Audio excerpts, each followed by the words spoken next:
Hey, what's going on everybody? It's Wilhelm Scream and welcome back to another day in Destiny 2 Shadowkeep for some more Destiny 2 news and intel. And in today's video, guys, I'm going to be sharing with you a new expansion glitch that will allow you to get raid loot without owning a previous expansion. This is going to be really handy for new light players or anybody who has just joined Destiny 2 since the release of Shadowkeep. I'm going to get to all of that in just one second, but first I just want to remind everybody, still doing the giveaway on my YouTube channel at 15,000 subscribers.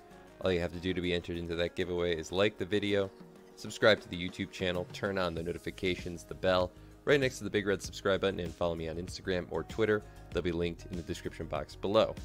And if you stick around to the end of this video, guys, I'll have a little secret trivia question or word. You can leave the answer in the comments section to be entered into that giveaway a second time on this video.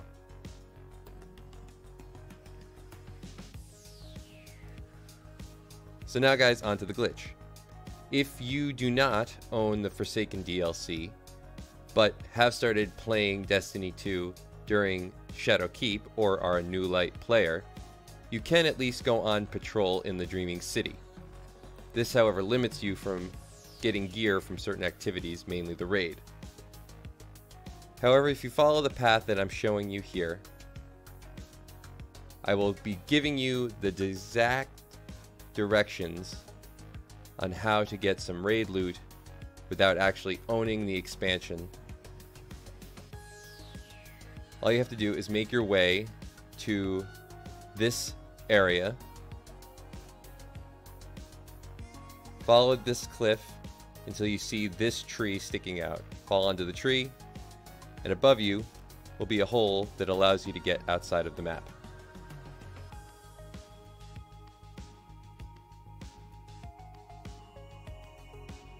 Fall down onto these rock cliffs, and directly across the way to your left you will see some more.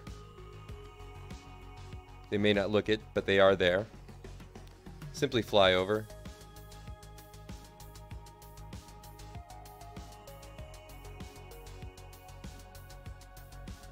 If you die here, you will only spawn on the previous cliff, but still out of zone, so you can take your time. Move your way up, bring a sword. As though you can get through without one, it does make the process a little easier. This is a slightly tricky part, but simply make your way over here. This part you will need a sword for. Get a good lunge and right underneath, but fairly simple. Drop down, and directly around to the left side of this rock, there will be a loading zone. Though it looks like you can't actually land, just fly to where the water area is and you will be able to land. Move to your left, and though it gets dark here, simply follow the wall on your left, and you will make your way to the next section.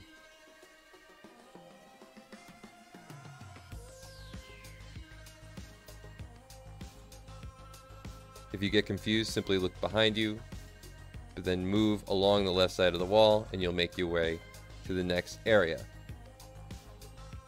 Along this ridge, right on the corner, there's a small little cliff you can jump on. I use my super here, but there is another small rock slightly above, as you'll see me get hooked on here. I was just trying to make myself and my life a little easier.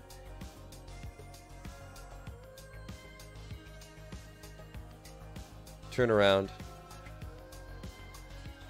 and you'll make your next jump onto the cliffs behind you.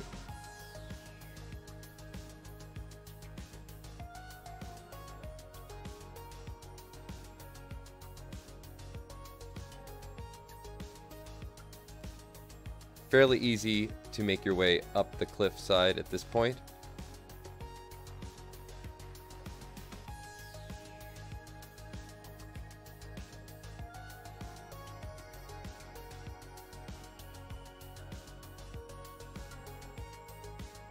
Keep going till you hit this giant purple slab.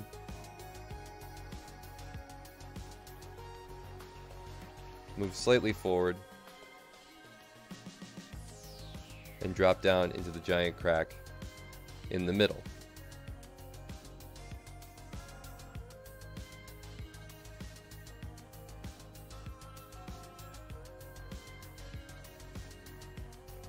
You can use any gated opening here to make your way down to the next section.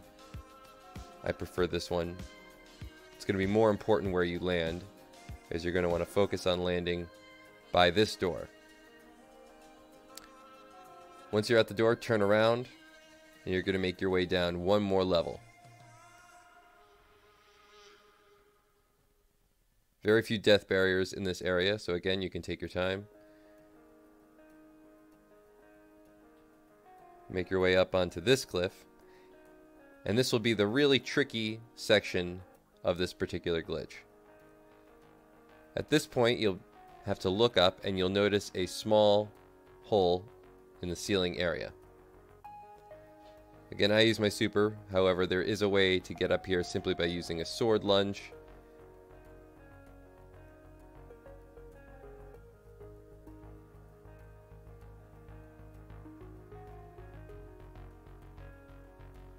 But once up into this area, you'll have to find a new zone. Once you see the loading symbol, simply move back towards the section that you were going. Don't move into the open air. This will trigger the next loading zone and will allow you to change out the bottom section of the map so that you can progress forward with this glitch. Once you've hit the loading zone,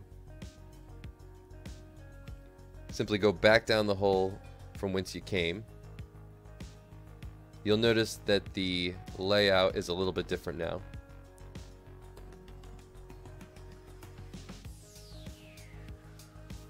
Again, follow the wall.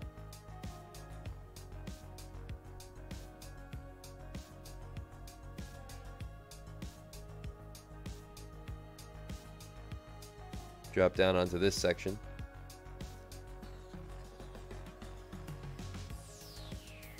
Look to your left.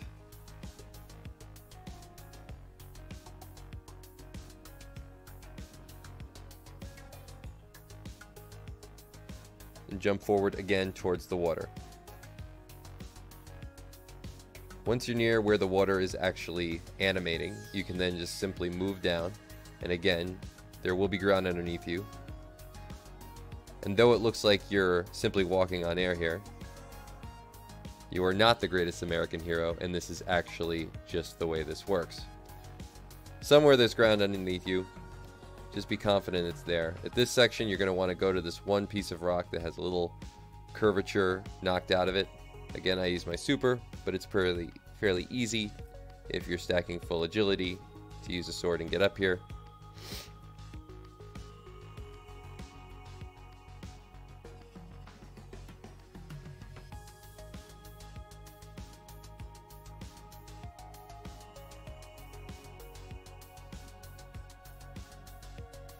And save yourself some time and simply move to the right side of this first cliff.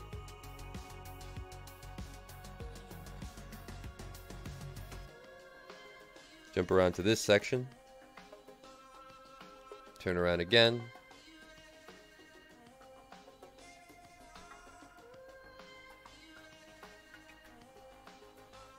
And again, simply make your way up the rocks.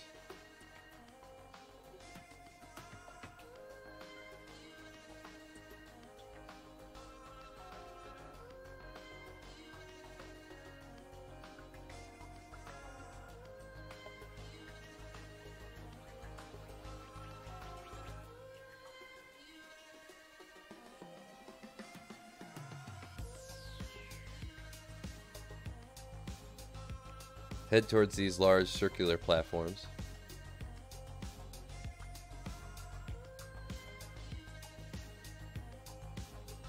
No real wrong method to traversing this section.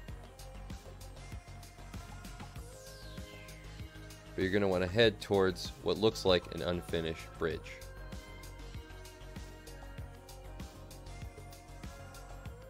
If you slide a little bit as I did, that's okay.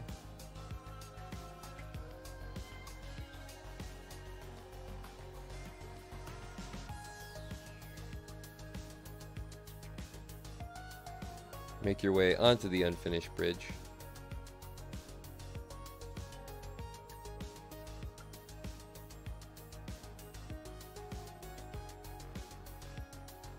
Move down and look to the left, and you'll see another little rock protruding out.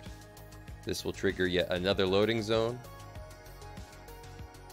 As you can see, the bridge is unfinished. Move inside the small cave, and you'll hit the next loading zone for the first spire. The bridge will now be finished. You can move back out onto the underside of the bridge.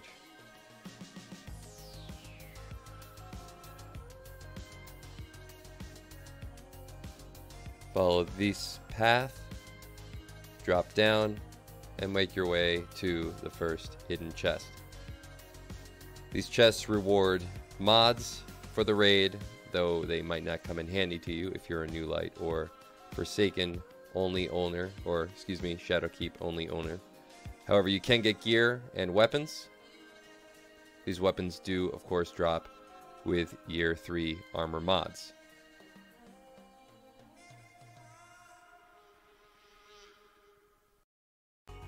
So thank you all so much for watching, and for today's trivia question, as many of you know, I've been watching The Mandalorian quite a bit, as should you. And this last episode had a new character by the name of Cara Dune. The person playing this character used to have a different career entirely. What was that career? What did they do before they began their acting? Leave that in the comment section. We'll enter you into that giveaway a second time on this video. And as always, guys, I am Wilhelm Scream. We will see you next time.